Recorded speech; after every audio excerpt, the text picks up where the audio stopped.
Daily Bible word தமிழுக்கு அன்புடன் வரவேற்கிறோம். இன்று ஏப்ரல் 10, 2025. உங்கள் தந்தை ஆபிரகாம் நான் வரும் காலத்தை காண முடியும் என்பதை முன்னிட்டு பேருவகை கொண்டார்.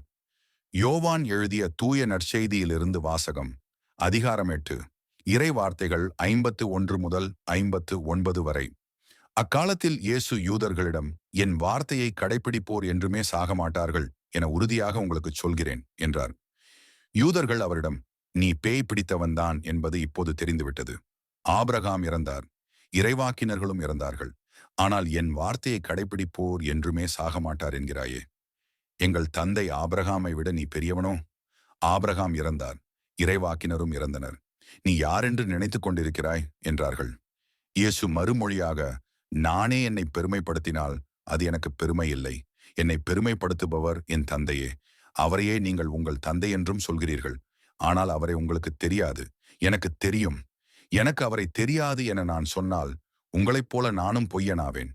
அவரை எனக்கு தெரியும், அவருடைய வார்த்தையையும் நான் கடைபிடிக்கிறேன். உங்கள் தந்தை ஆபிரகாம் நான் வரும் காலத்தை காண முடியும் என்பதை முன்னிட்டு பேருவகை கொண்டார். அதனை கண்டபோது மகிழ்ச்சியும் கொண்டார் என்றார். யூதர்கள் இயேசுவை நோக்கி, உனக்கு இன்னும் 50 வயது கூட ஆகவில்லை, நீ ஆபிரகாமை கண்டிருக்கிறாயா என்று கேட்டார்கள். இயேசு அவர்களிடம், ஆபிரகாம் பிறப்பதற்கு முன்பே நான் இருக்கிறேன் என உறுதியாக உங்களுக்கு சொல்கிறேன் என்றார்.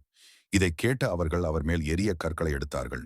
ஆனால் இயேசு மறைவாக நழுவி கோவிலிலிருந்து வெளியேறினார். இது ஆண்டவரின் அருள்வாக்கு. இறைவா உமக்கு நன்றி.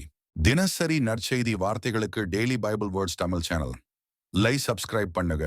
இந்த வீடியோவை லைக் செய்யவும், ஆமேன் என்ற வார்த்தையை கீழே கமெண்ட் செய்யவும். உங்கள் நண்பர்கள் மற்றும் குடும்பத்தினருடன் பகிர்ந்து கொள்ளுங்கள். கடவுள் உங்களை ஆசீர்வதிப்பாராக. ஆமேன்.